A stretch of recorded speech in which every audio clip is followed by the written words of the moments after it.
Hey, everybody, welcome back to Sergeant's Talk TV. I'm Big Mike. Medium size, Jason? I'm medium.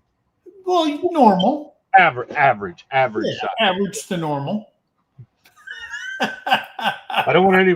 I'm glad that Byron had been bringing that up because all of a sudden people start getting an expectation that I'm going to be normal. Even though I said normal size, not normal Oh, attitude. I got echoes. I got echoes everywhere. Mm, you must be backfeeding in your ears or something. Yay, I didn't screw up. I don't think I have any. I don't have anything else open. Are you good now? I don't know. I hope it's good. Yeah, your mouth wasn't moving when you were talking. You got something open. Mm, How about now? I look good on my end.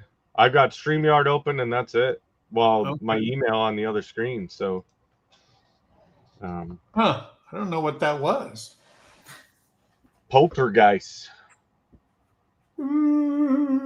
Hey guys, we got a good one for you tonight. Hey, basic training is always a traumatic to a lot of people. It's something that you're not used to. And sure, it's mentally tough, it's physically tough, but a ton of crazy stuff goes on during basic training or boot camp, however you want to use the phrase.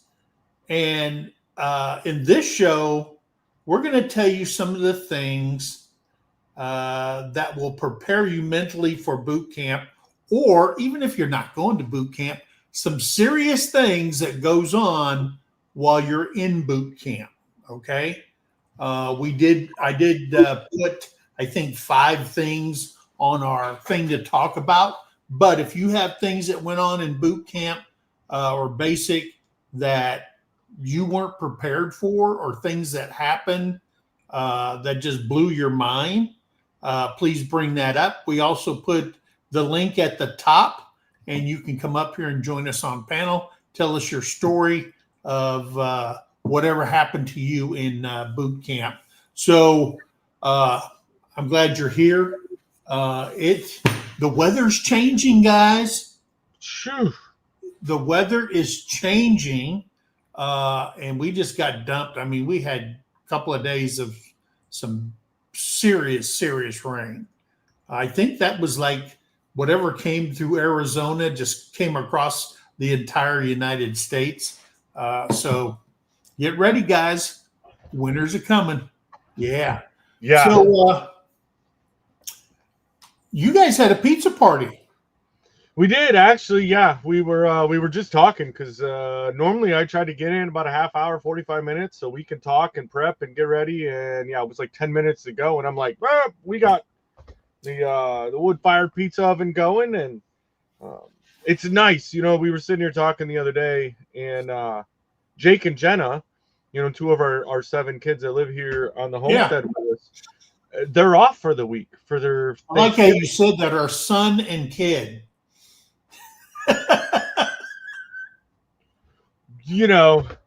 Words are hard. It's been a long day, and I fired up. Words are hard. But yeah, they're off for the week, and we don't normally get to see them, even though they live on the same property, but for a few minutes at a time. So we've been able to spend quite a bit of time with them the last several days, going into Thanksgiving. So that's super awesome. But we tried out the pizza oven the other day for the first time, and it was awesome. Couple failures, lessons learned, right? Always got to do everything. Always got lessons learned, right? Did my little after actions reports, and working much better this time, except for I had to train Jake, which is kind of funny because he should have been training me, because him and Jenna both, before they moved down here, had worked at a pizza shop. Yeah. So they were, which Jenna didn't do the making, but Jake Jake made a lot of pizzas because he was like assistant manager, and he's like, I'm sitting there trying to tell him how to do it, and he's like, really? I'm like, you know what? You're right. Let me grab my beer. I'm gonna walk over to the studio and do what I'm supposed to do. And maybe not get yelled at. There you go. Hey, let's say hello to the kind folks in the chat. And yes, Don, I seen your comment about Mizzou losing to OU, and that's fine. And I told you at the beginning of the year that OU looks phenomenal this year. They have a good team. They beat Alabama. They beat us. They are moving up the ladder. And I said that. And that was the team I feared. And yes, they got back at us for us kicking their butts in the bowl game. If you remember that game, Don. Okay. We don't talk about that, right? That was last season. That doesn't. Yeah. What have you done for me lately? Is Don's right. motto. Yeah. Right. Yeah. She. How easily we forget the butt whooping, the year before. So I think there's a theme. There's definitely a theme with Dawn, though, because I think I remember several Sergeant's talks and lives and stuff that Dawn was asking about this lawnmower. That's still in my place. It's still sitting there. Yeah. Yeah. And I've told Big D. Yeah. See, she forgets stuff. Yeah. Yeah. She wants to blame it on having 100 kids over there. See, Dawn doesn't. You never see Dawn on Facebook when OU loses. Maybe we'll get them next time, guy. No, she just disappears. She ghosts everybody until they win. But they do. They have a phenomenal team this year, and they're going to be in the playoffs for national championship. So, hey, they're Byron and Brenda. They came in here, and hello, Colin. How you doing, Colin? brother? Oh, there's our neighbor there, Ricky Smith, over at Veterans Landing. Good to see you, Ricky. There's Ray Castile. How you doing, brother? Yep. Just me and Terry this year for Thanksgiving, just us two. And we're not having a turkey. We're going the ham route. Okay. But we're going to have sweet potato pie, pecan pie. I always start with the desserts. We're going to have ham, mashed potatoes, gravy, stuffing, you name it. We're going to have it. And looking forward to it. Watching a little football game. The Chiefs are playing the Cowboys this year. Cowboys and Indians time. So there you go. I'm excited because we got thinking about it, and it's last year we actually did Thanksgiving at Cracker Barrel with her dad. My father-in-law, because everybody had kind of different schedules, and it was like, well, the three of us just went to Cracker Barrel. But then I was like, I get no after Thanksgiving Day leftovers. Like what? So I'm glad that we're home this time, and I'll get plenty of the leftovers. I am going to miss my turkey sandwiches after Thanksgiving. Mm-hmm. With a little bit of stuffing. That's the only reason to make a turkey. I could care less of eating it that day. Yeah. I eat everything else. I want the turkey the next day, and I want it on a sandwich. Yeah. Loaded up. Because here's the deal. You got to have the bread, mayo. I have to have mayo, turkey on top of that. Another piece of bread it's called the moist maker. And then on top of that, you have a little bit of stuffing spread across the bread. And then you have the jellied cranberry sauce in thin slices on top of that. And then some more mayo. And you just eat, man. That's what I like. I'm going to miss that. I'm not mad at it. And a matter of fact, I think I've never had it that way. But I guarantee Friday I'm going to. I learned that sandwich off of Friends because Monica used to make those for her brother Ross after Thanksgiving every year. And somebody at work stole it and couldn't eat the whole sandwich, so he threw it away, and Ross lost it. Anyway, we're digressing. Hey, there's Barbara Castile. How you doing, Barbara? Always good to see you. And there is Our sister Denise always making it in. I love to see you, sister. out in California, there's Judy Herman. How you doing, Judy? There's Jerry representing the old underwater specialists. Always good to see you. Yep. Butler Family Farms is here. Debbie Drock is here. How are you doing? And yeah, there's Dawn. Yeah, we Yeah. see you. What can we say? What can we say? Yeah. I don't think Any, there's much that any we chance, any chance to pop a dude in the mouth? You know what I mean? Our favorite female Marine is in here.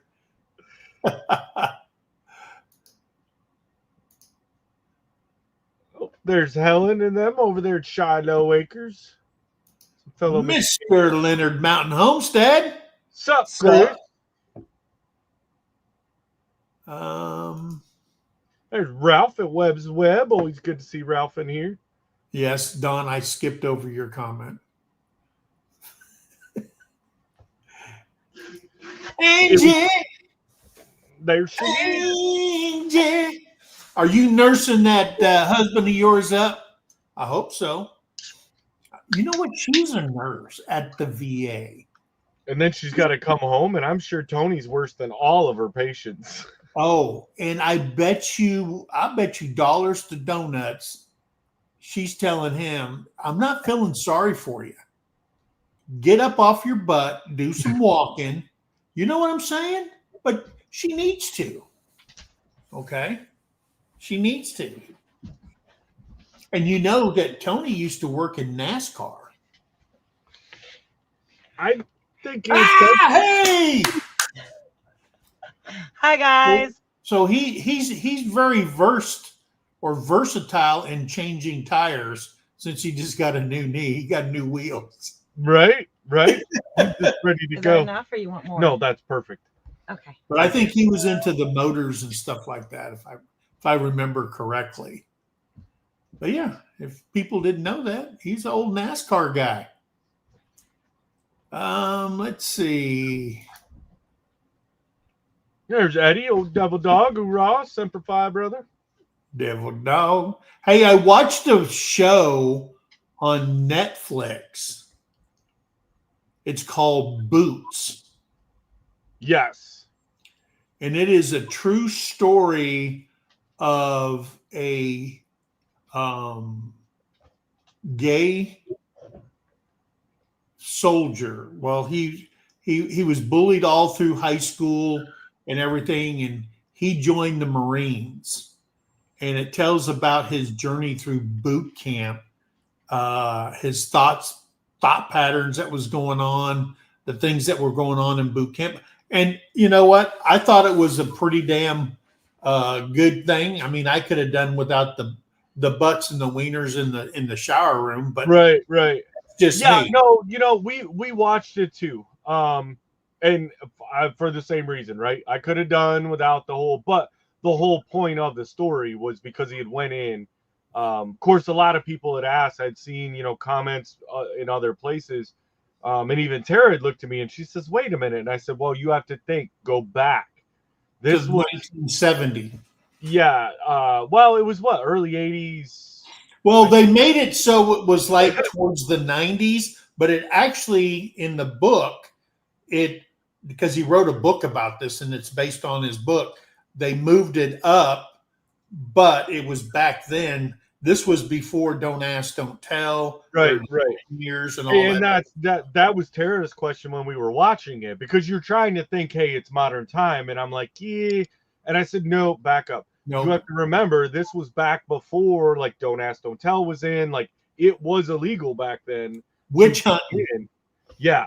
And, but no, that it actually, I mean, if you look beyond that part of it, right, which I know is the main part of the story, but if you actually watch a lot of the events and how it went, like, it was pretty dang accurate.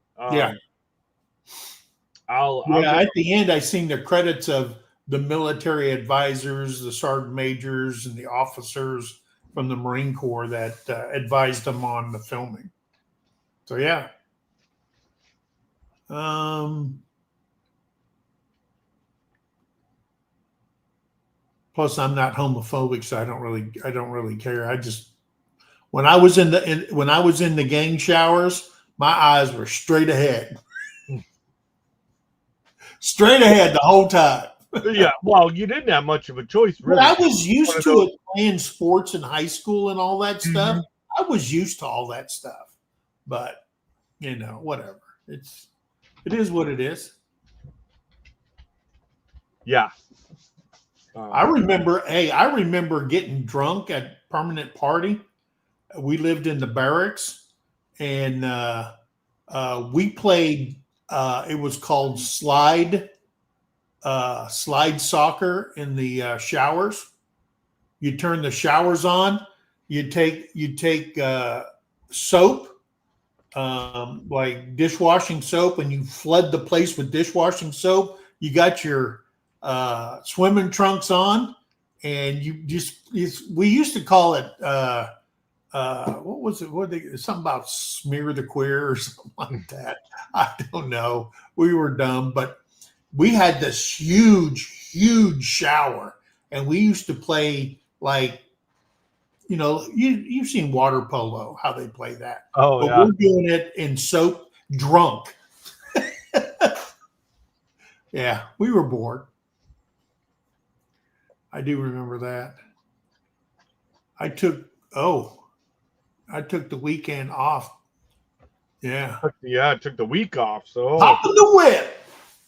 no, there ain't no laying around and whimpering for Tony this week. That's right. Now you got to keep your eye on Tony. Let's see if anybody has anything to tell us.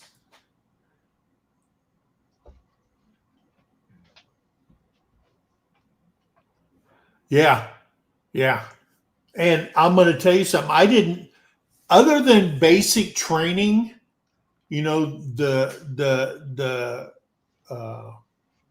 the bathroom commodes where they're just one right after another, and there's no privacy whatsoever when you're taking a dump and stuff like that in boot camp. I didn't see one of those again until I went to Fort Irwin, California, when we were on rotation. In the showers, they had the gang showers on one end, and they had the all the commodes in a row. You could have a command and staff in there on the toilets, and then right in front of it was the pissers all the way across. So while you're going to the bathroom, someone's pissing in front of you. You know what I mean? I hadn't seen one of those in a long time. I think the first time that I'd seen one, because by the time I went to boot camp, the commodes were all individual stalls. Oh, So really? you still had the group shower, but all the commodes were in an individual stall, which I was actually pretty surprised about because I was expecting the full, just like what was in that show. You know what I mean? Like, hey, there's not a divider between nothing. Like Full Metal Jacket. Yeah, and Yeah. so it wasn't until I went to the first time we had to go do training out in 29 Palms, and Yeah. we were out in the training area, and those head facilities were set up that way where, hey, it's community. Oh, you're done with that toilet paper? Cool, hand it down. Like I'm still going. Like there's no divider. You're just having conversation with the dude next to you. So Yeah. um, So there's Bobby over at Petty Jean River Homestead. How you doing, going Bobby? on, Bobby? There's the Sergeant Major. She's healing up, but nothing wrong with her fingers. I've been watching her. I don't care. She could be in recovery as long as she has that phone. And when she was in the hospital, here's how dependent we are on cell phones. I had to go get her a longer charging cord so it could come over the bed, plug into the wall, and be right next to her right here, in case it rang or anything like that. That's a dedicated husband right there, making sure it's that's a dedicated phone owner. Yeah. Tell you what.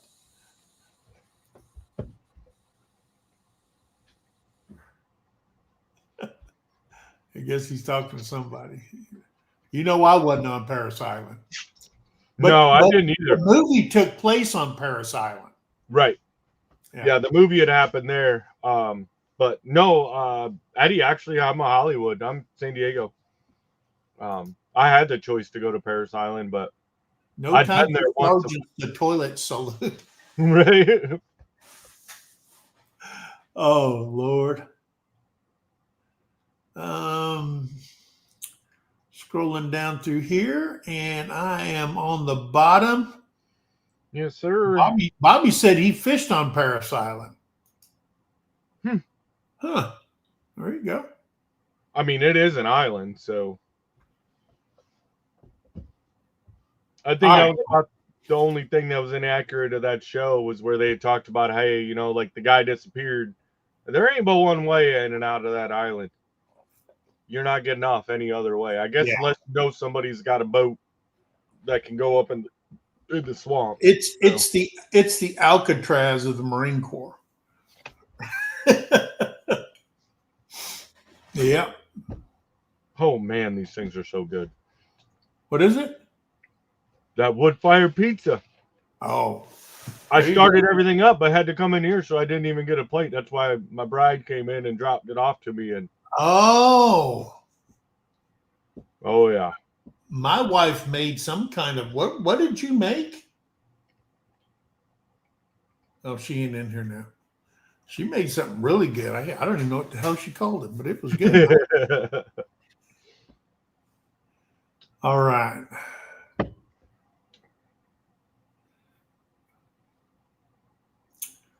Okay, so brother, you're up. Yeah. So before we get started, we need to inform you a term that is used in every branch of the military, and that is embrace the suck. If you've served, you already understand it. This is a phrase popularized by the U.S. military that means to accept and persevere through a difficult, unpleasant, or tedious situation instead of complaining about it. It's about finding the mental toughness, pride, and purpose and pushing through hardship, recognizing that struggle is often a necessary part of growth. And honestly, I think that that's why, like, one of those, that phrase right there, right? I mean, the Marine Corps focused a lot more on that whole mentality of like adapt and overcome, right? Yeah. But as you progress through the Marine Corps, yeah, it was one of those, hey, embrace the suck. You know, it's going to suck. You're going to stand there for hours that you don't need to. You're going to go to a place that you don't, you know, like there's going to be so much redundancy. It's going to be everything that's there. Yeah. But everybody's going to have a positive attitude for the most part. Now, there's guys that are still going to bitch, moan, and complain. Yeah. But, you know, it's one of those that if you've been in, you know, and I guess I would at least extend it to if you've hit your second contract, you already know it's coming, right? Yeah. You know you're going to go, you're going to sit there. And those are the guys when you look at them and they're not fazed by anything. They're like, really, this is dumb. Why are we out here sorting rocks? Because they said to. Like you don't ask the questions. You're just out there sweeping the sidewalk in the rain to try to get it dry. Sure. You know, and you know, and I think for me, because that was something that Tara kind of struggled with, like how we should be frustrated, we should be mad. She's like, how can you be so cool, calm, and collected? I'm like, I spent 17 years embracing the suck. Yeah. You know, you never know. And you have one or two choices. And I've always been that person that you can be an optimist, you can be a pessimist, right? You can look at the good side, you can look at the bad side, and what do you choose? And I've always been that optimist. And I've always been that one that we got to do it anyways. So why not have fun doing it? Find a way to make it fun instead of bitching about it, because you're going to do it anyways. Right. So why do it miserable? You're making that experience even worse. Like it just your first enlistment, you're expected to complain. Okay? It's going to happen. I learned from a first sergeant, okay, that people would, you know, all of a sudden come up on re-enlistment and he'll say, nope, you're not re-enlisting. The re-enlistment NCO is like going, what? Nope. You're a complainer. We don't need you. And they'd slap an RE3 code or something like that on them so they can't reenlist, because that means you're not what the Army wants. And the commander signs it. First sergeant says, hey, this is a dirtbag, RE3, RE4, whatever it is, if you got in trouble, Article 15s and stuff like that. And he would slap him because he'd be in the motor pool and listening to this stuff. He goes, no. He goes, you're not going to be in my man's army, so you can complain some more on your next enlistment. Well, and the thing is it affects the morale of everybody around you, right? If you come in and you're miserable and you're bitching about everything that's going on and complain, yeah, then everybody, it's gonna egg everybody else on, right? And it's, even if they come in with a positive attitude, if you keep hearing the same thing, then yeah, it decreases the morale of the entire unit, and your section, whatever it is. And because even the happy-go-luckies, a vast majority of them anyways, they're gonna break down at some point and be like, okay, look, I can't be happy about this if you're constantly being negative. And so yeah, it makes perfect sense. You don't need somebody in there tainting the Kool-Aid. Yeah. So on top of that, one of the things that everybody I know I seen it when I was in boot camp. I seen it when I was in a drill, was grown people crying or emotional breakdowns. And I will tell you that everybody has gone through it to some extent on the emotional breakdown. Okay. You're coming from the civilian sector, mommy and daddy, all this stuff, and you were a high school, you were popular in high school, whatever the case is. Okay. You had beautiful hair. I'm just talking for guys. You had some great looking hair like I did, man. I looked like Kelso on that 70s show when I was a teenager. Yes, I've seen the pictures, and I couldn't. That's exactly. I was man pretty in my younger days, but when you go in there and everybody looks the same, everybody's a cue ball. Okay, everything shaved to the floor. I think women had to, I don't know, in basic they had to have it off their collar or whatever. I don't know. I can't speak of that. Our good friend Denise probably knows, and Dawn probably knows. I can't speak of that, but they're too scared to come up and talk with us. So to give us their side of every story. But I did hear guys crying. I did hear guys get up in the middle of the night, go into the bathroom and sob. I did see guys hyperventilate. I did see guys that says, I can't do this no more. Meaning you're on a ruck march or you're running and, oh my God, they just want to give up. Okay.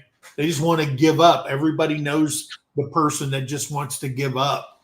But there is a huge emotional breakdown from going from a civilian to being in the military. Okay. Because there's unless you've been on a sports team playing football and your coach is just, one of those coaches that just rag your ass all the time, and you've learned that group dynamic, going into basic is something new for many, many, many, many people. You know what I mean? A lot of people. Yeah. And you're scared. Okay. Some people, it's absolutely frightening to them. Okay. Absolutely frightening to them that, oh, nobody's ever talked to me like that. Well, welcome to the club. Okay. Welcome to the club.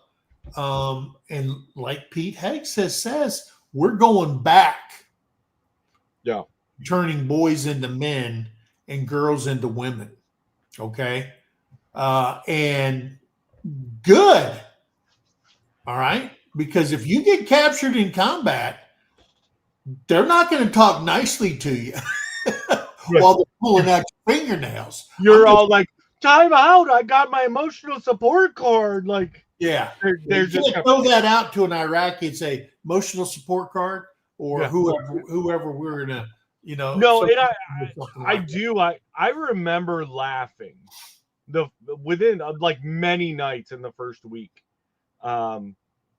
Because grown men crying, laying in the rack at night, and then you watch some of the stuff that happened during the day, right? Their mental breakdowns, and that some of them that I'm not sure that recruiter did some amazing things to get some of them kids in there, because they shouldn't have, but yet there they were, and it was interesting because I was on a lot of sports teams and stuff. And you have your moments of being emotional, right? You lose a game, you lose coach gets on you, whatever. I was never at a point that I would come to tears about it. Not even then. And so then laying in the rack at night, and it's just like, I'm laying there going, shut the hell up, really. It just, stop. Like, you're in boot camp. You signed up for it. And kind of going to those guys, revert back a little bit with the discussion because it kind of ties together, right? Was all these guys that were the ones that were the biggest complainers, right? You just look at them, and for me, that's how I handled it. I would look at them, and I'm like, you volunteered for this, so shut the hell up. Because the whole day of, well, I had to go to the military or go to prison, BS. It's been, since the mid-'80s? That it's been all voluntary, right? There's no, I think it started way before that, but I can only speak for the time that I was alive. It was one of those that it's an all volunteer service. Now you might have in your head determined, hey, if I don't join the military, I'm gonna have to go, like, I'm going to prison. But to say that, well, I'm forced to be here. No, you're not. You signed a paper. They don't do that no more.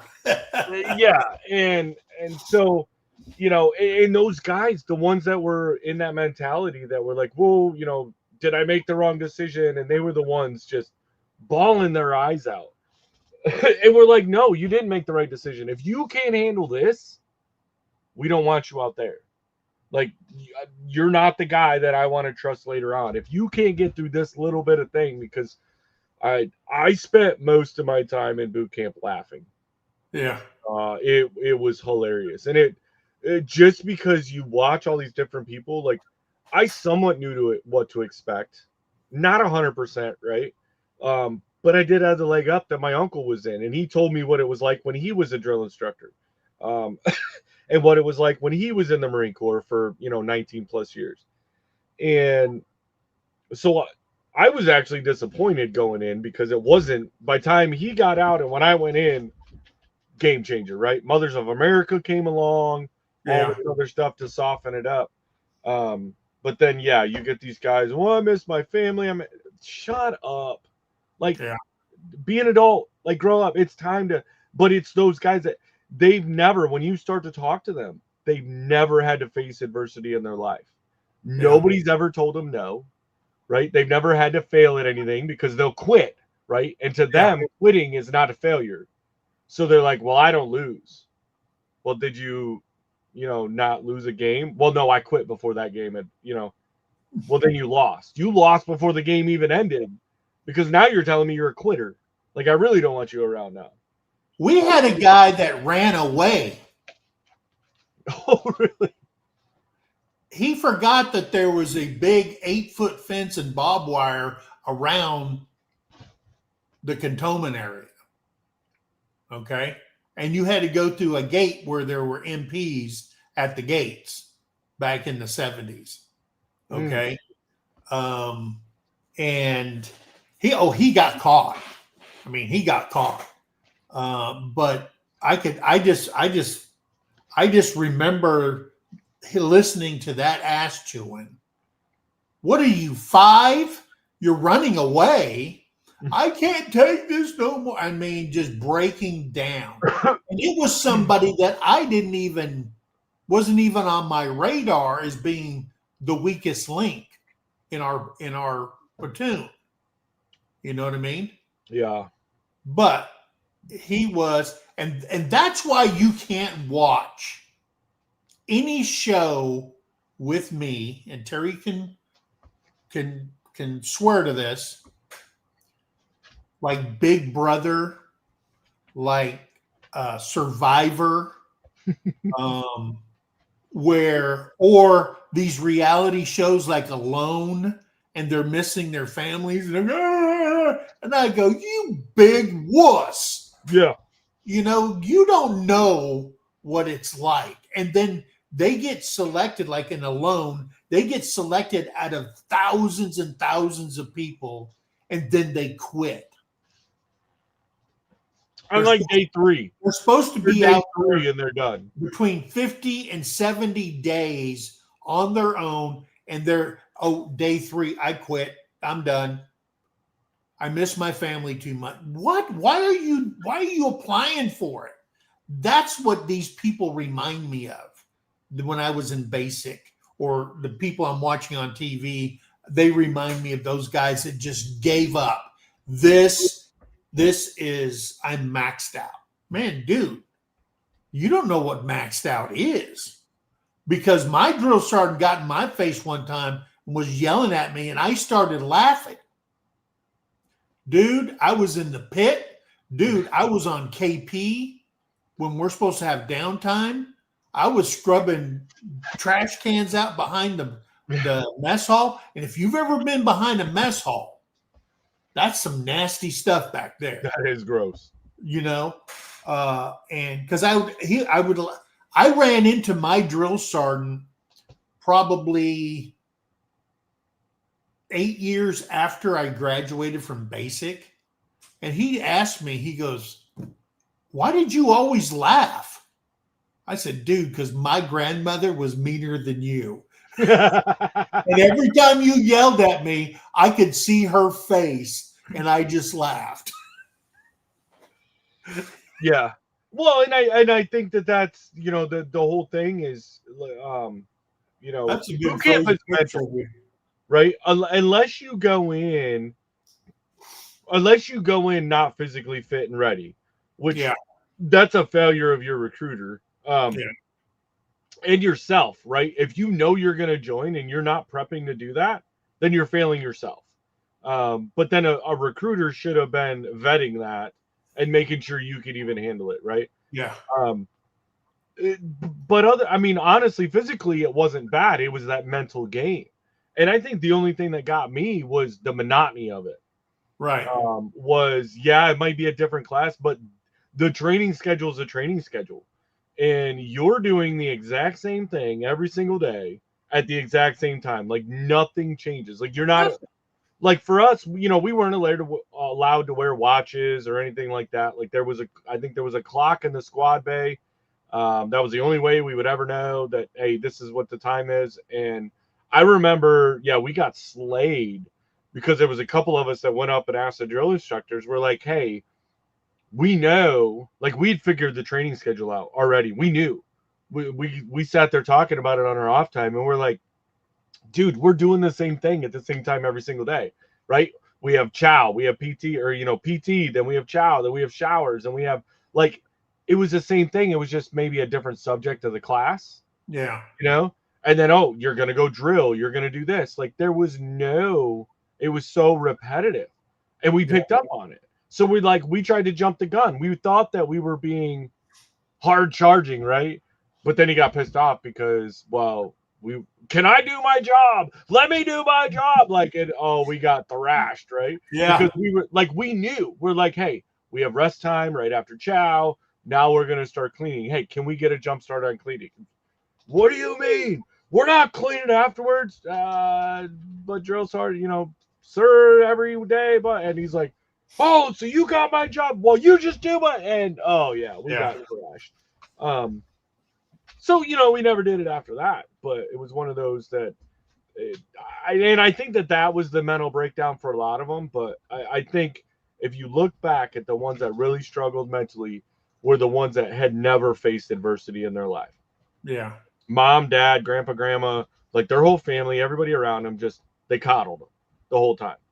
And could you imagine being a drill today and everybody when you get, because I've talked to guys and they said, yeah, these guys bring their cell phone to basic training with them, and we take them and they lock them up. Could you imagine? I mean, we didn't have that. Even when I was a drill, cell phones hadn't even been invented yet. Okay. But these kids are so reliant on cell phones. It's like their right arm. Okay. And it's like, they you lose it and you have to go cold turkey. Yeah. You know what I mean? And you're not connected. Oh, dude, I actually have to talk to people. I have to listen to people. You know what I mean? Like face to face. Yeah. Right? Ooh, Like dude. not through this. Like you're Yeah. actually like Could you imagine that on top of everything else, they have to give up that? And you know how reliant people are with cell phones. It has taken over everyone's life. Ma Bell lost a lot of money when the cell phone came out because I don't have a home phone. right? I'll never have a home phone. I'm not going to pay for a phone while I got a cell phone. That's just stupidity. So now I know some people have them because they have like an internet company and it's a whole package deal. You get a phone, you get internet, blah, blah, blah, and so on and so forth. I get that. But there is a lot of crying there. You're going to experience it. You may want to do it, but dude, man, you better hold it in. Okay. It's a character builder when you hold it in. Right. When you let it out and you're emotionally done, I get that. Some people, it gets so bad that there have been kids in boot camp that have committed certain things and they're no longer with us. But yeah, be ready for it, guys. If and make sure you tell your kids, your grandkids, or whoever that it is going to be a mentally and physically stressing time that they've never experienced in their life. Yeah. Yeah. All right. They have to conform. I think the last thing I'll say before we move on to the next one is the fact that, especially if somebody's watching this now, or somebody that's about to go in, you want to give them some advice, is the military is not conforming to you. You have to conform to the military. Right. So all this thought that you've been fed, all this BS that you've been fed for your entire life up to this point, that says, oh, you be whatever you want to be and do whatever you want to do. Hey, what the heck's that say? We're done with that shit. Yeah. Right? Yep. It ain't happening no more. Guess what? Yeah. You will conform, or they're going to send you packing. And for all the right reasons, right? We don't need conformists. We don't need, people that don't know what bathroom to use. We don't need all that confusion and all that craziness that's going on. And we definitely don't need your emotions, right? Yeah. Logical thinkers that are quick, reactive, non-emotional, just go in, do your job. And I think that's the biggest struggle that a lot of people see with veterans that are getting out, right? They're like, what do you mean you don't have feelings? We gave them up. We did this and we signed in and we swore in. And whether you did it once or you did it 5 or 6 times, right? Yeah. Every time you reenlisted, you had to swear back in. Yeah. And every time that you did that, you reaffirmed that your feelings about yourself and your feelings about everybody around you are gone. It's all about the mission. Yep. What is our mission? What do we got to get done? That's right. And I see it time in and time out with, and I think that that's what leads to a lot of this, what we were just talking about, the whole emotional breakdowns and the crying and stuff. Yeah. You've got to conform to the military. The military is not conforming to you. No. And if you think it is, good luck and send us the videos because we want to see them. This is going to be fun. Start a YouTube channel. Show us. Right. Create it with your cell phone in boot camp because you could probably do that now. Yeah. Well, not now, but before you could have. All right. So next is the ability to basically sleep anywhere or fall asleep on the drop of a dime. Like you, I'll tell you this, I probably get better sleep more at boot camp than any other time in the military service because they force you to sleep for 8 hours. Yep. And yeah, that definitely is a major struggle. You got fire watch, every other night or whatever. And even if it was every night, but typically boot camp platoons are large enough that it's like every other night you got fire watch. You're on it for what? An hour? Yeah. But typically it was an hour you're on fire watch. So that it breaks your sleep cycle, but you're right back to sleep. Yeah, you're getting 7-8 hours of sleep every single night, which I never slept that much before boot camp. Never. No, I didn't either. I've had so many discussions with people, especially lately, and I don't know why it's came up, but we get talking about like childhood, right? And like, what did you do before you went in the Marine Corps? And how was high school? Blah, blah, blah. And it was like, I could not, to this day, I cannot explain to you what any of my bedrooms growing up looked like. I have no recollection. I couldn't tell you what my bedroom was like I was in it so little for so little amount of time. Because I had sports, I had school, I had hanging out with friends, I had work, I had all these things going on that I didn't need to be in my bedroom. Right. My bedroom was inside the house, and I didn't want to be inside the house. Like, let me be outside. Let me go in there. Like, I went in to shower, go to sleep, get back out. Like, and so, yeah, it was, but that whole sleep on a dime thing, which is funny because I was that way, but even before the Marine Corps. It actually, I until I was about to get my driver's license at 16, I couldn't have told you how to get anywhere because I wasn't driving. And the minute I was in the car, I'm not driving. Why do I need to be awake? We wouldn't even be out of the driveway. I'm out. Yeah. And I'd wake up. They'd be like, "Hey, we're here." Cool. That took 5 minutes. And they're like, "No, that was 3 hours." I'm like, "Nah, it took me 5 minutes." Like, yeah. I'm going to tell you this, that I probably got less sleep after I got to permanent party than I did when I was in basic training. Because when I got out, and when you're an MP, you work shift, okay? And a lot of times, places that I've been, you've got, 3 shifts, 4 shifts, whatever the case is, depending on how many hours you're working. I've worked 12-hour shifts. I've worked 24 on, 24 off, on and on and on and on and on. But when it came to going to the field, let's just take, for example, in Europe every year in the 70s and 80s and stuff, they had a thing called Reforger, and it was 44 days long. And we had to run TCP points to protect the Germans because tankers, they, running over a car is like running over a can in a tank. So we had to run TCP points. And I remember one time my platoon leader, he came up, they drove up, and I'm standing on a corner, leaned up against a pole with my eyes wide open, sound asleep. I had been on that TCP point for 72 hours, and they only came by to drop off chow or to let you relieve yourself, and so you can go.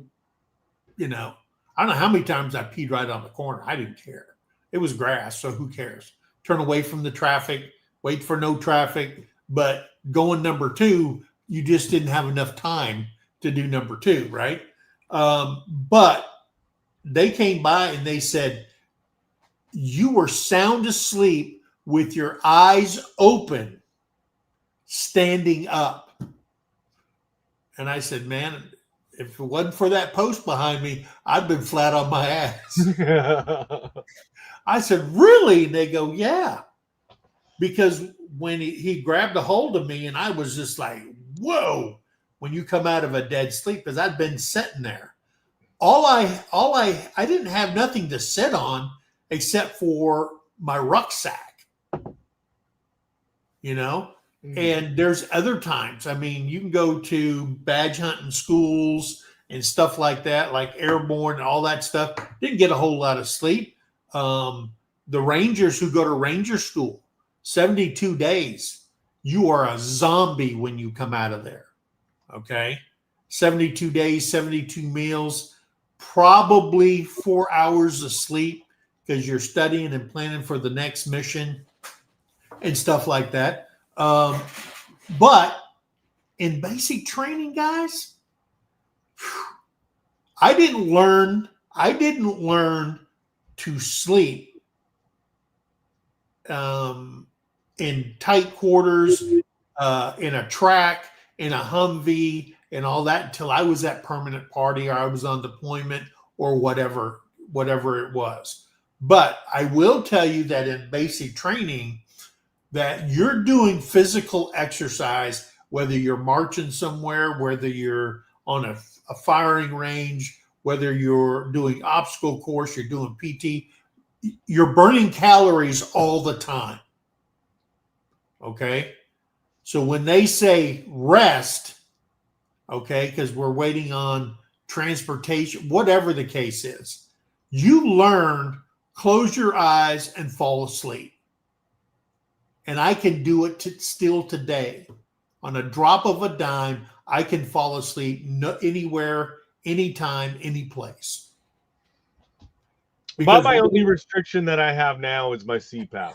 Because even if I fall asleep, like, hey, we're having a rainy day, try to sit on the lazy boy and watch, Netflix for the day, I'll start choking myself out because of the sleep apnea. Really? Which sucks, right? Because I loved those midday naps where, hey, I could just fall asleep anywhere. And as we're talking about it, right, it's so funny that I remember one of the most comfortable tactical sleeping, your Kevlar as a freaking pillow was the best thing ever. Like, your gas mask. Like, well, you had the gas mask, right? But they were like, hey, quit sleeping on your gas mask. Yeah. It's going to ruin the rubber, blah, blah, blah. And, but that whole just having your head elevated just a little bit, you're laying, oh gosh, how many hangars did we sleep on? Concrete. Inside the hangar, waiting for flights, waiting for whatever. We don't even know what we were waiting there. We were there like 23 hours before we needed to be. Yeah. And, you're just doing roll call formations and waiting for the next sack lunch to come in. And, you get tired of sitting in the little chair. So you're just like, lay out on the floor. Concrete, grab the Kevlar, away we go. And but here's the weird thing. I noticed, and I think back, and I remember when we got our first off-post pass, right, in AIT, Advanced Individual Training. Everybody would go down and they would get a hotel room because we had our first overnight. First, they had like, you can go and do something on Sunday, but you had to be back. And then it was, you can have 2-day passes on Saturday and Sunday, but you had to be back at a certain time. And then we got our first overnight, and everybody rented a hotel room. Everybody says, yeah, man, we're going down here to whatever hotel, get you a hotel room. We're all going to stay down there and stuff like that. We had a big party. They had a pool in the middle, and everybody was down there. And there had to be, I don't know, 200 soldiers there. And when the closer it got to 10 o'clock, when lights out is, right? Lights out. Right. All of a sudden you see people like this. And they're going to their room and they go to bed. By 11 o'clock, there was maybe, a handful of hardcore partiers that were in your basic training that was still up. Everybody else was so conditioned. 10 o'clock is lights out, period, or whatever time it was. And well, we actually have. I wonder, is that the same thing? So we have this Caleb Pickett. Want to say hi to him because he's up at Fort Leonard Wood at AIT right now. All right. So are they still, Caleb? Are they still giving you libo on the weekends during AIT? Yeah, that was not an option for us, and I think that was the mind blowing thing when I got to my MOS school, which was Fort Knox, in Kentucky, which was what the Armor Division boot camp for the Army and AIT and stuff. Of course, I never looked at the Army, so I didn't know how all that stuff worked. Yeah. But you go to the PX, and because now we're Marines. I mean, we're students, but we get a little bit more freedom on base and stuff like that, and to go party up in Louisville on the weekends. And so you start talking to some of the soldiers to see, like, okay, what is really the difference, right? And we're just like blown away because we're talking to these guys, and they're like, "Well, we're in boot camp right now." We're like, "What do you mean you're in boot camp right now?" And they're like, "Yeah." And we're like, "What are you doing here? Like trying to go to the movie theater?" "Well, we have the day off." "What do you mean you have the day off?" Like, just, yeah, because the Marine Corps being the longest boot camp and being at 13 weeks, you don't get a weekend off. You get like, what, 2 hours, I think it was, on Sunday? An hour or 2 hours on Sunday. And you had the choice of, like, you could go to church service, you can write letters to home, you can clean your gear. Like, you had like 1 to 2 hours of free time. You sure weren't going off base, and you sure weren't going to the PX, the commissary. Like, you weren't doing anything outside of like your squad bay and church. There's your two choices of where you got to go. So what do you say? We have a black phase and a gold phase pass. Yep. Black phase, we have on base pass, and gold phase, we can go off base, but we can't stay the night off base or anything like that. Huh. Yeah. Yeah, that's. I don't know what branch he's in because they got engineers there, chemical there, MPs there, and then I think they got a trucking school. Well, there. But if he says AIT, he's got to be Army. Yeah, if he says AIT, he's got to be in the Army. Yeah, he's at AIT, so he's definitely Army. But the other part of it is that also going to those schools are Marines, Navy, but not the Air Force. Air Force have their own somewhere else.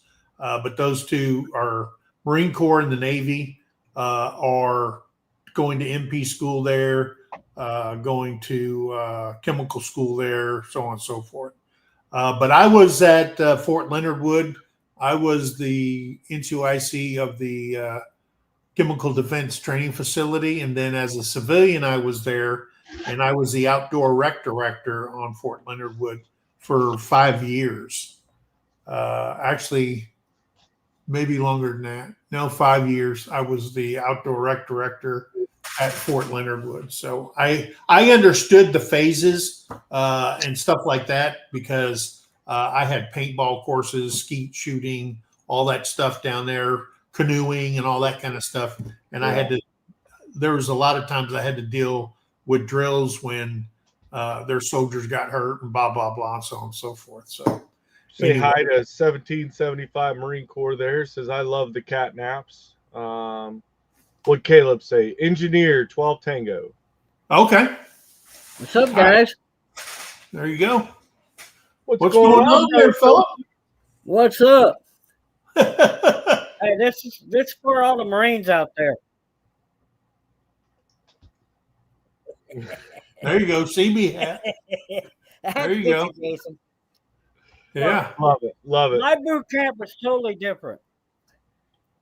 From St. Louis, I took a train to Chicago. We went to Chicago on another train up above Chicago to Great Lakes Oh, Great Lake training. Yeah. in January. Yeah. And where it stopped at, you went underneath the bridge. And when you went underneath the bridge, they were standing there saying they pointed you a direction to go to.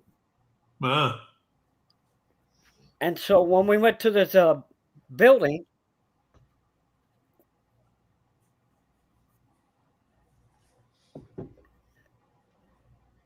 Uh-oh.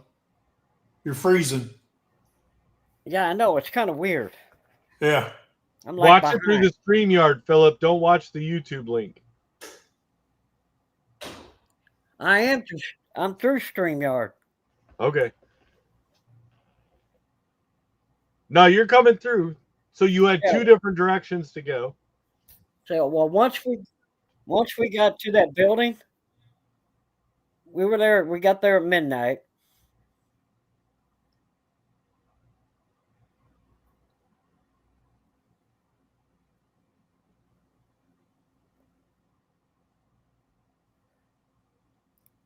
And from there, it was still 4:30. Then we went to bed.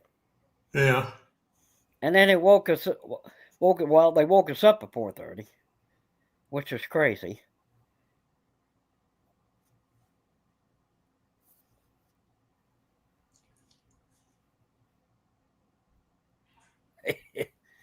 We're having problems with your connection.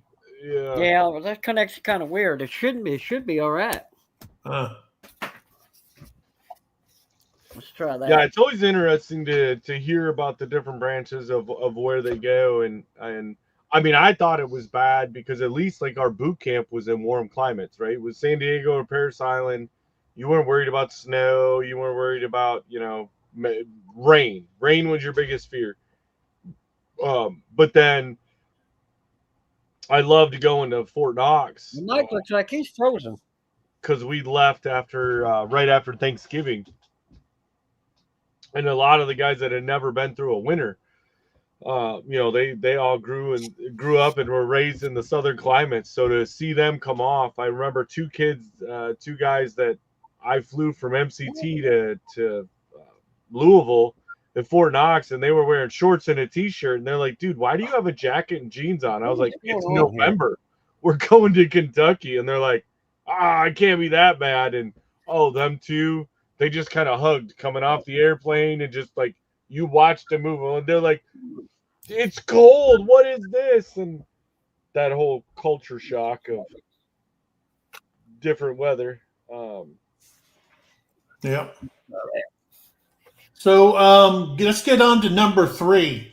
Number 3 is overcoming fear, dealing with what comes next after signing on the dotted line, dealing with day 1.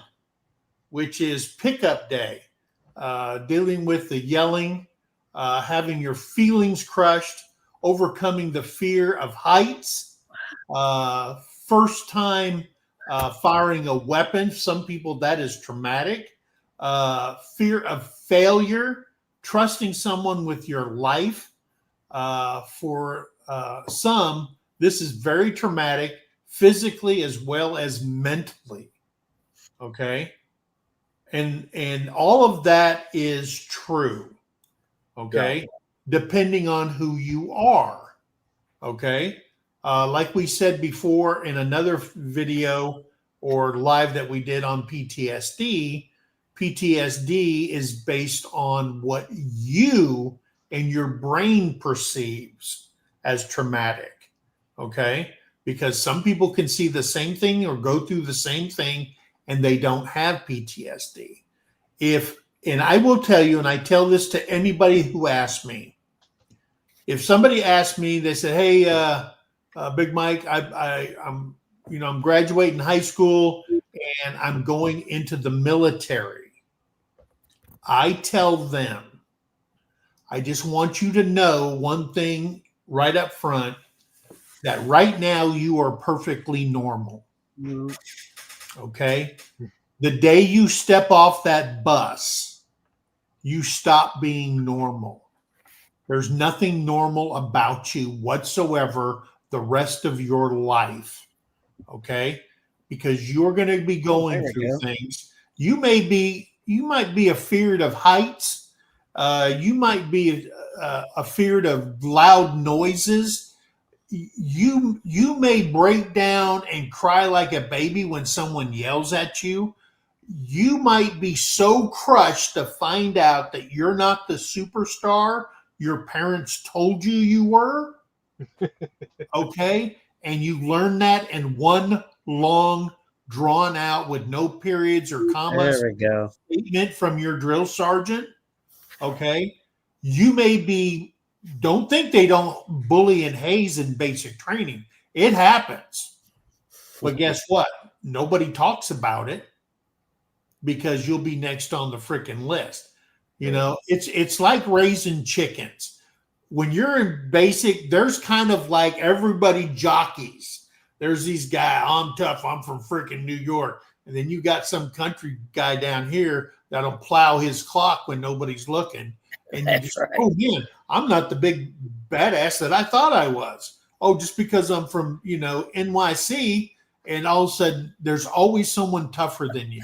There's somebody meaner than you. And this is the fear that we're talking about.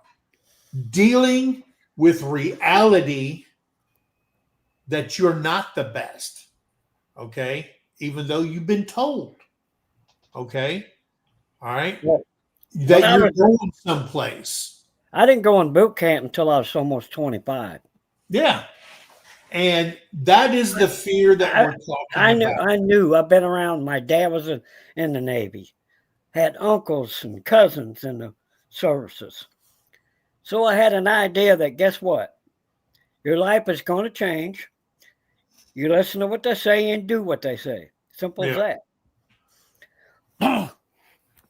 But until you go through it and experience it, Right. I mean, you can have all the talking in the world, and you got uncles, you got cousins who's been in the military and stuff like that, but you have never been in the military yet. That's when all this rings true, that everybody's been lying to you. Okay.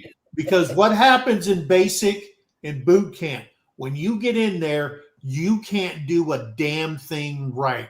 I don't care if you stayed up until 4:00 in the morning shining stuff and cleaning stuff, you haven't done it right.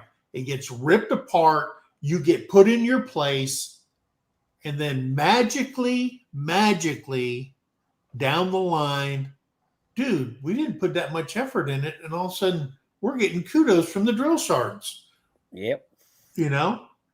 And that's the whole thing. The mental breakdown is 101 for a drill sergeant.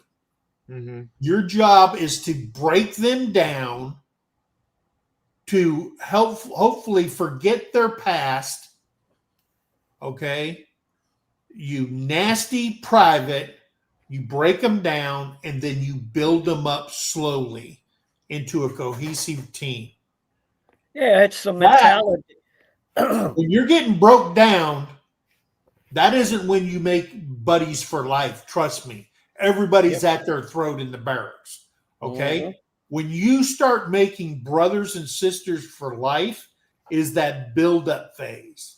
When you start marching taller than you did before. Okay. When you get to wear the uniform for the very first time. Okay, meaning your dress uniforms and stuff like that. Taking pride in learning how to spit shine boots, helping your buddy because he doesn't know how to do it. Those things build up friendships and brotherhood and sisterhood for the rest of your life. But in the beginning, In the beginning, there was pain. There Yeah, was because you did suffering. so many push-ups. Okay. Well, There and was, it, there like you was said, though, total that muscle failure. yeah, that pain, especially that mental pain, is the most important thing about boot camp, at all from the get-go. Like that's the main focus, because all of those things, like we were talking about, right? You got this guy from New York and you got this guy from Alabama, in the country, and they both think they're tough. And they might have been in their block and in their friend group and in that people that they surrounded themselves with. But now you're a nothing. And that whole getting everybody to break down to realize that they're nothing. Like you are nothing. You're a number. You're just here, a body, a pulse, right? Now we're going to build you back up to where, okay, now you're going to be that person we want you to be, right? You're going to be that soldier, that Marine, that airman, that CB, that sailor, right? We want you to be that person, and we want you to think. And the best way to do that, right, is to get everybody on that same mindset. But before you can get them on that same mindset, you have to erase all that BS that they've been fed. Like you'd said earlier, and Don brought it up again, was like all that stuff that, hey, your mom told you are special. You were special ed, but you weren't special, right? Like you ain't as special as you think you are. That's Yeah. right. And how many people you run up and you're like, hey, you got the face only a mama's gonna love. Welcome to the military. Yeah, like and they need Welcome to to hear my world. There you This is go. the way we do it. Due to AIT. Caleb just said it. It's a matter of just getting used to the bullshit with your peers, in my eyes, and that's what makes you a tougher person. Yes. Yeah. Absolutely, Caleb. Yeah. Hey, I'm for him going being to that, tell you something. As a drill sergeant, I mean, the hardest people think it was hard being a drill sergeant. Okay. The hard part was in the barracks when my platoon had 40 soldiers in it, and I had all males in mine. Wasn't on my part. It wasn't hard. I just followed the curriculum. I did what I'm supposed to do. I teach, I instruct, I discipline. Right. Okay. It's the 40 people from 40 different locations around the United States, all crammed into one barracks room or bay, okay, in one bay, and you're telling them they have to get along. Yeah. That's hard. Because I remember as a private, that was especially hard. when everybody is coming in with their own set of morals, their own set of goals, right? Their own set of upbringing, their own idea of what life is and what the world looks like. Yeah.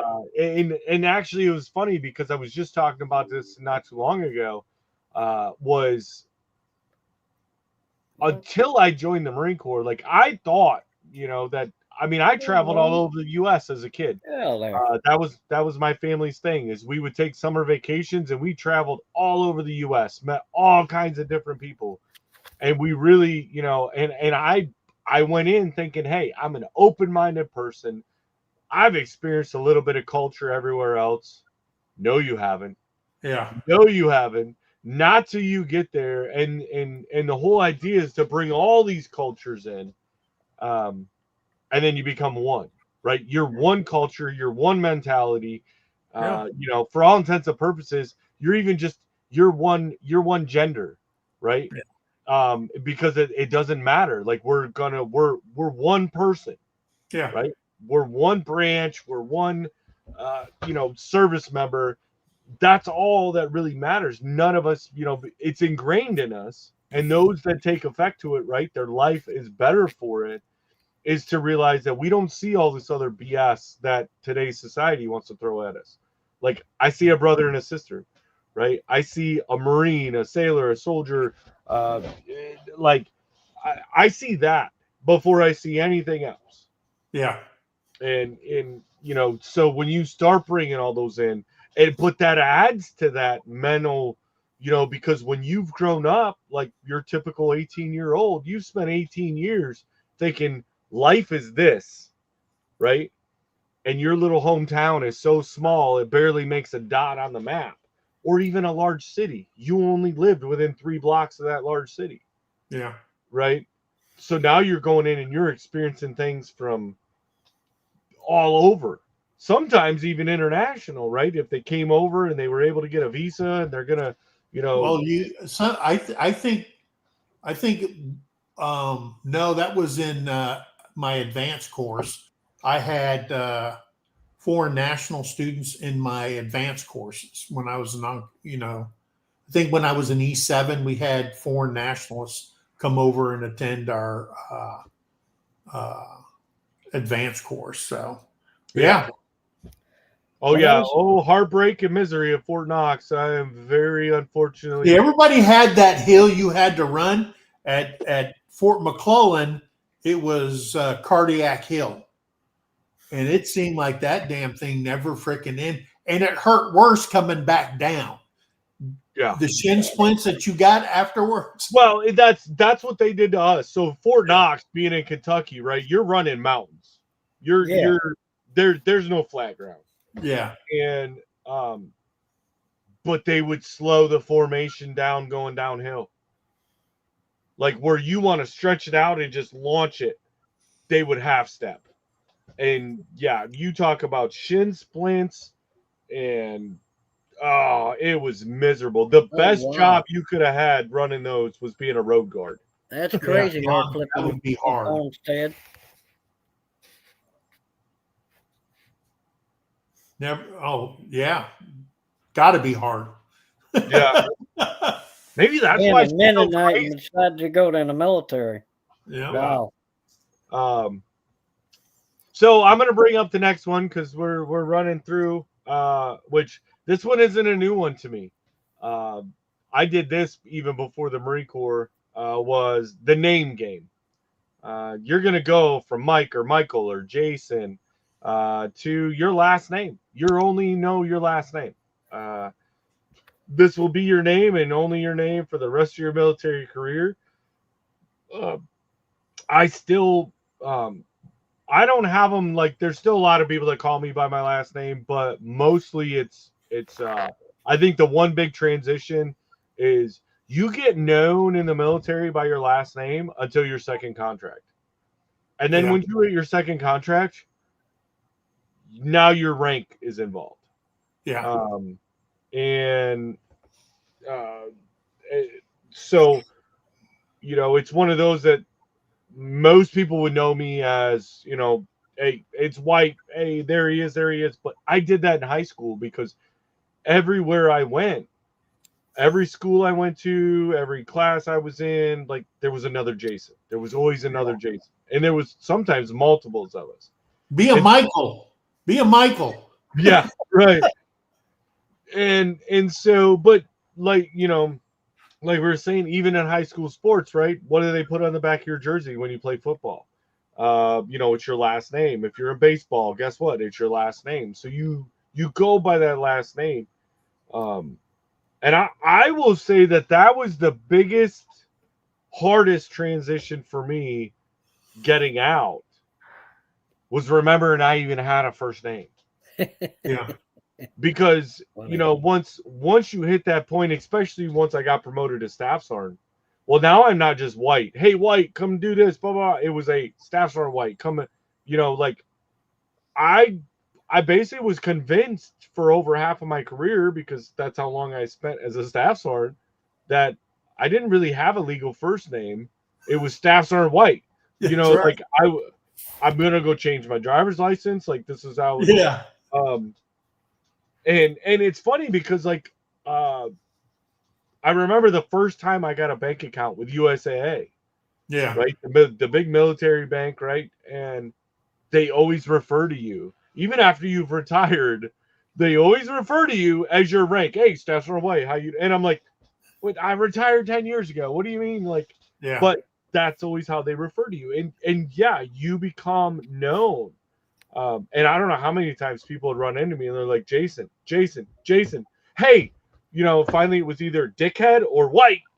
And I turn around and be like, what's going on? And yeah, I was like, they're like, I've been calling you. I was like, I'm not. Well, it's kind of like I was in the Troop Medical Center in Korea, and when they come out when you're on base going through medical, I was a civilian, and people knew me. I ran all the clubs, I ran the outdoor rec stuff, all that kind of stuff, the pools, the gyms, and everybody knew me. All of a sudden, I'm sitting there and I'm talking to some people that I know in there, and all of a sudden they come in and they said, Master Sergeant Elmer. And I didn't even respond at first because of hard of hearing. And everybody's looking around. Oh, he left. And she called it out again. I said, oh, right here. And I got up and they go, dude, you was in the Army?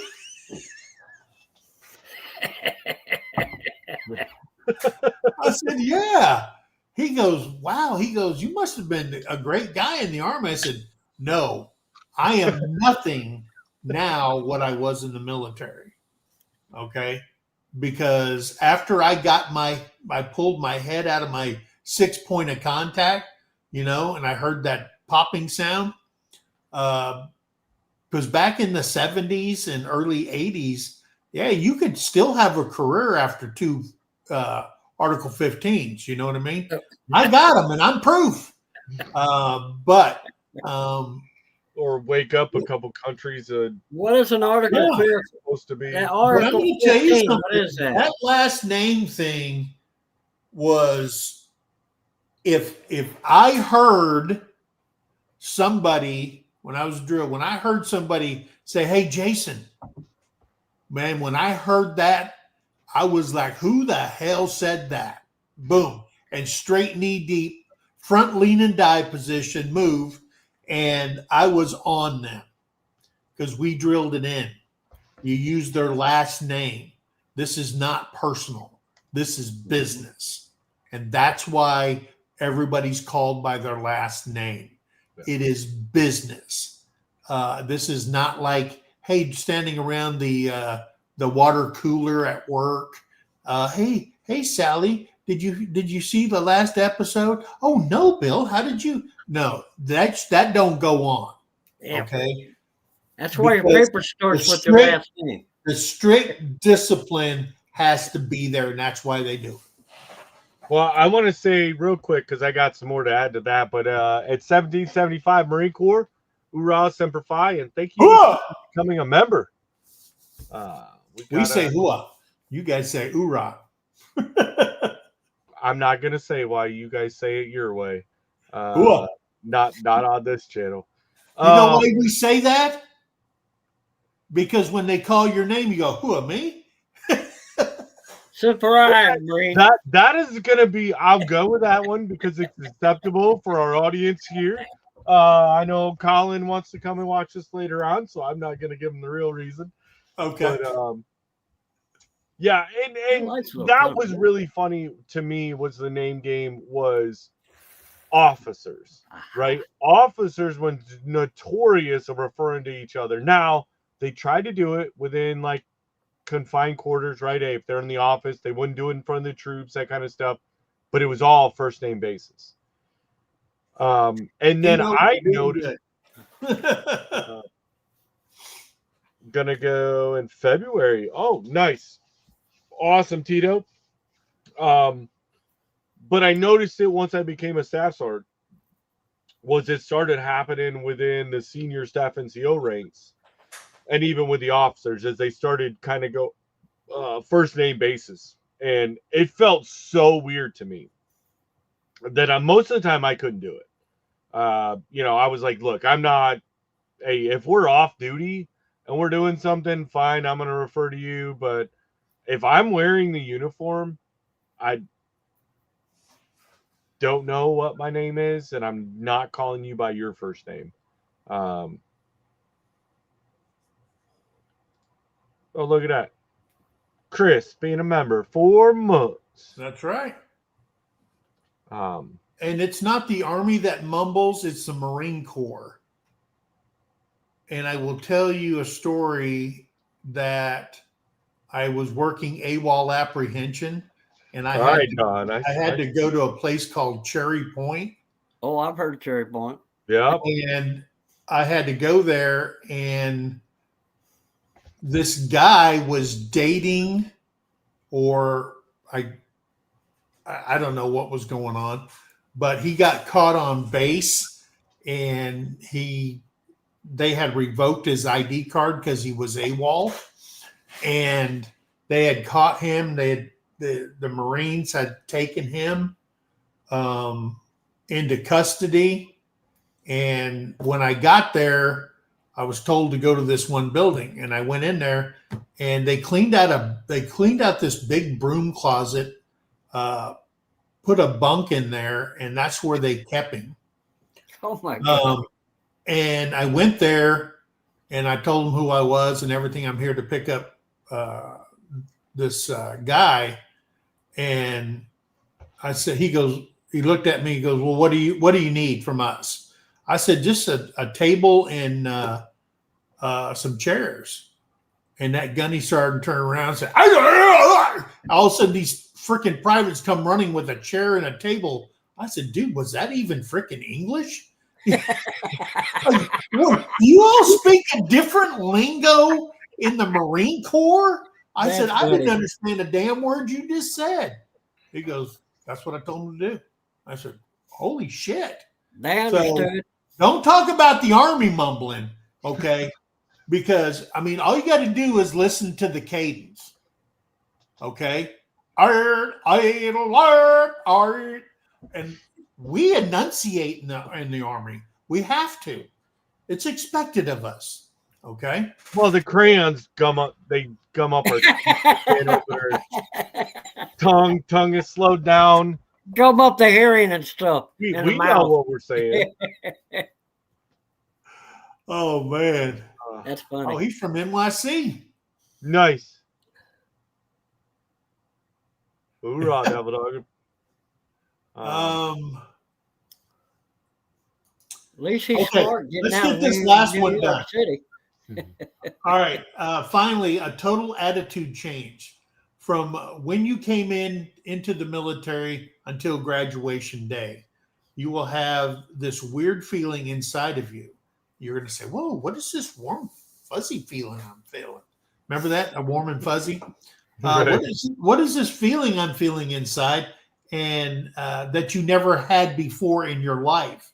Standing next to your battle buddies in dress uniform, knowing you just completed something that only 3% of Americans have ever accomplished. You are now a soldier, a Marine, an airman, a seaman. There's jokes about that. Sorry, guys. That feeling is pride, patriotism, love of country, and the honor of serving your nation. That's going to be a feeling before you come in that you never thought you would have. Okay? You thought you're standing on the street corner smoking cool cigarettes and drinking grape juice, or grape soda or something like that. And you thought you were the coolest thing since sliced bread. And then all of a sudden, you go through everything that we talked about, and you come out on the other end a better person, a better man, a better woman, and a better American. Okay? Because that's that feeling you get deep inside. Then like when the you movie, Land Green Fight Machine. Yeah. And then when you serve a career or whatever you do and you get out, you just have a different feeling towards things. And it can only be explained as pride within yourself. Okay? You didn't quit. You endured. You served your country. Okay? Which there's presidents that never served, and they're making decisions for you. I think they're the worst presidents in the world because they have no freaking idea what you're going through. I will tell you, I am. Can I say more pleased? I am more pleased with Pete Hegseth Yep. only making it to the rank of lieutenant colonel, but as a lieutenant, he was kicking down doors in Afghanistan. Okay, he was That's right. working along his troops, and he's doing what generals can't do because they forgot. Okay, they forgot about when they were a lieutenant. Okay, because the military is not bigger than you. I don't care if you're a damn 5-star general; it's not bigger than you. Okay, and they forgot, and they become politicized. Okay, get back to shoot, move, and communicate, annihilate your enemy, and keep America free. Right? That's the feeling when you march on that parade field, and hopefully your family's in the stands. Okay, and you're so proud that they get to see you in that formation. Okay, that's what it's all about. That's where the brotherhood, the sisterhood kicks in. And that is where you make friends for life. I can remember all my buddies. I can see their faces. I can see the barracks in which I took basic training in. Those things I never forget. Somebody had mentioned, do you forget those things that you accomplished or you did prior to that? Dude, I'm going to tell you something. They for me, it was a fading memory. Okay. Once I made the military my home, I made a career out of it. The rest of it wasn't even worth it to me. Never forgot my family. Don't get me wrong. Yeah. But I didn't. I let all. Like they said when I was a kid, I played as a kid. Man, when you become a man, it's time to play like a man. Okay, so yeah. Well, and I think that patriotism.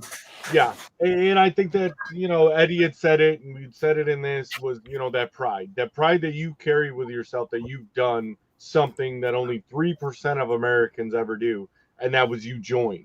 It didn't matter what branch it was, right? Only 3% of Americans actually serve in the military.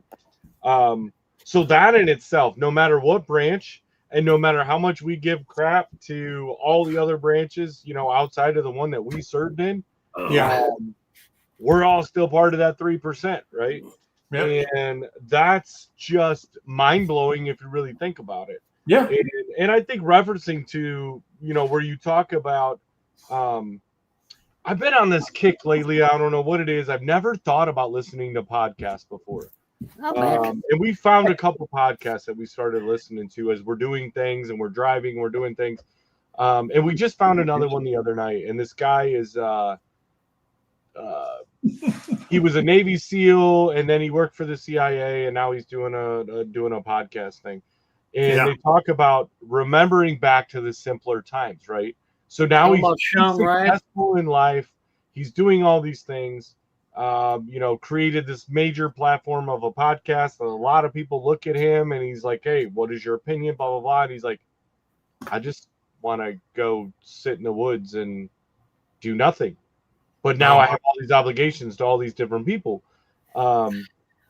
And it's one of those that you have to remind yourself. I think when you had mentioned like these generals that get up there, they forget, right? They're in it for a job now, right? They're in there for a career path of, hey, now the military, they're not serving to serve their country. They're serving to serve themselves to, how can I get to that next level in the government, right? How do I be a senator? How do I be a congressman? How do I do like all this, because that's where their mind goes, especially in your senior officers, right? They're going to get into that political agenda stuff. You don't see it so much with the enlisted, especially senior enlisted. They're like, peace out. I did what I had to do. But it turns into a job instead of a lifestyle for them. And they forget about that humble beginning.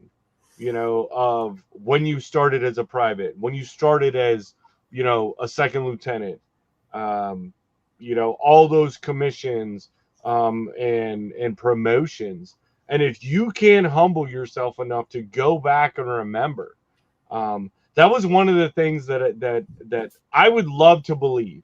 I've been told by a couple of my Marines that used to work for me that have still reached out, that I was a leader that I would not ask my Marines or tell my Marines to do anything that I hadn't done myself. And I wasn't afraid to go do that same thing with them when I told them to go do it. And when they would look and they're like, Staff Sergeant, what are you doing? That's called proper leadership, Jason. And but for me, right, and I agree with you, Philip, right? That's proper leadership. I think that is the sign of a true leader, is if you're willing to go do it, right? And not only are you willing, you've done it. You need to experience that before you can tell somebody else how to do it. But being humble enough to do it yourself. And I think that's where I seen a lot of leaders fail throughout the Marine Corps, was they were all about, oh, I'm in charge and you're going to do what I say, blah, blah, blah, blah. Yeah. But never had, and yes, leading by example. Definitely. And your subordinates never learn anything if you don't teach them. Right. Well, and you have to show that example, right? How do you want somebody to do something more proficient, right? Now, you can tell them all day, all you want, right? Right. Most people, and myself included, I'm a hands-on learner. You give me all the books and all the videos and all that crap you want to give me, I ain't getting nothing out of it. Yeah, you show me how to do it one time, and I will do it, and I will do it better every time I do it even more. And that's, I mean, for our service members, I was in a maintenance MOS. So hands-on mechanical, that was my thing. And that's why I chose to go that route. And a lot of the people that were very successful in my MOS, in their careers, were the ones that knew how to be the hands-on. And they could show that without bragging about, oh, well, see, I can do this. Why can't you do it? No, turn it into a lesson learned type thing. Right. Let me get a teaching point out of this. Let me show you how I do it. You're going to watch me, and then I'm going to watch you repeat it. And let's see how this goes. And then we'll critique of what was good, what was bad, how was that going. But there was so many that they're too uppity. Oh no, I got promoted. I can't, right. And it pissed me off and made my blood boil. Because I was lucky. I never had a lot of people like that. We tried to teach a lot of the kids that come in. A lot of them are young. And when I went to Desert Storm, I was 37. But I tried to teach them. Was like, hey, a lot of these things, these little rules, you can kind of overlook them, but don't let the chief or somebody know that you're overlooking a certain thing. Yeah. I said, if you want to sleep. There was 2 in the daggone bunker. You know what I'm saying? I said, you sleep an hour, he stays awake. I said, switch off and on. Do that. And they liked that. It was a lot easier for them. 12 hours on a shift in a daggone hole is hard for any young kid. Because a lot of them were 18, 19-year-olds, and you gotta be able to tell them, hey, there's certain things that, this is, we're in war. A lot of all these stupid rules go out the book. You know what I'm saying? I mean, you got to do within safety wise, but, and our compound was 1.5 miles inside. That's how big it was. Yeah. And I had to walk around this, but first, and take care of these guys, make sure they're okay. And a lot of times I'd bring them food and stuff, Yeah. I took care of my people. If you take care of them, they're going to take care of you. That's how I look at it. All right, guys. Hey, so that's what we got for you tonight. Hey, again, because we went over an hour, if there was somebody supposed to be coming on, I have no idea who the hell they are. But we don't stop. We don't stop until we're done talking. Right. Yeah, because Big Mike likes to talk. So I hope this is you enjoyed the discussion tonight. We put this together just for informational purposes only. So Right. because I want people that's number one, we have quite a few people that have not served that watch us. And I do get emails and stuff like that saying, hey, or I get comments that says, hey, man, I really enjoyed that. Or I never even knew that about the military. But that's why we're here. We're here to spark conversation, to get people like Philip to come up here, like Denise to come up here, like Dawn to come up here and give their 2 cents on what they've experienced and stuff like that. Next week is going to be an open mic. Okay. Right. So who knows where that conversation is going to go. But if you want to help lead that conversation, get ready to come up on panel. Tell us what the goings on is, and we will listen. We will interrupt. We will do whatever the hell we want to on our channel. But That's right. what we want to do is bring the community together. Okay. That's right. If you feel like you don't have some place to belong, or you miss the military, or you're thinking about going into the military, or if you're serving right now, going through AIT, or you're getting ready to go in like Caleb. February, tell your buddies about us. Have them come on up here. I want to know. I would love to have guys with cell phones that are going through basic training, or I mean, not a basic training, but AIT, to tell us what their experiences are today. Because I can only tell you about the 70s. Okay. I can tell you about the 80s. You know, I got the 2000s covered. Yeah. So we want to know what the goings on is right now. And maybe we went into the same stomping field. Maybe we're in the same MOS or whatever, but we want to hear from you guys. Also, we'd appreciate if anybody out there would share us out on their channel to get the word out there to other veterans or people thinking about going in the military. Tell them to come on in. We got a lot to say, and who knows? If we don't know it, guess what? We'll look it up and I'll email your ass. Well, there's one other thing. One last thing I wanted to tell you guys. Okay. And let me get rid of that. And let me go down here. We did update our description on every video. So if you need to have more information on VA benefits, there's a link there for you. To check out all the healthcare from the VA, the link is in there. If you need to call and talk to somebody about VA claims, the number's in there. The Veterans Crisis Line, the number's in there. Sweet. To find out about veteran centers around the United States, the number's in there. Homeless Veterans Resources, the number's in there. To schedule a one-on-one appointment with the VA so you can talk to them about benefits. Right. That link is in there. And to find a VA facility near you, that link is in there also, guys. So anytime we find new things, we're putting it in there. So you can look on any one of our videos.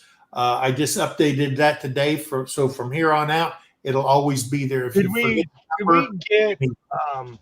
I've been busy and I haven't checked the main channel page. Did we get the merch link added in there? Oh no. I've been playing. What is it? You added a whole lot of stuff. Talking about merch. You guys gonna have hats? I've been Terry's little nursemaid and doing everything. You know what? Being a single husband is not fun.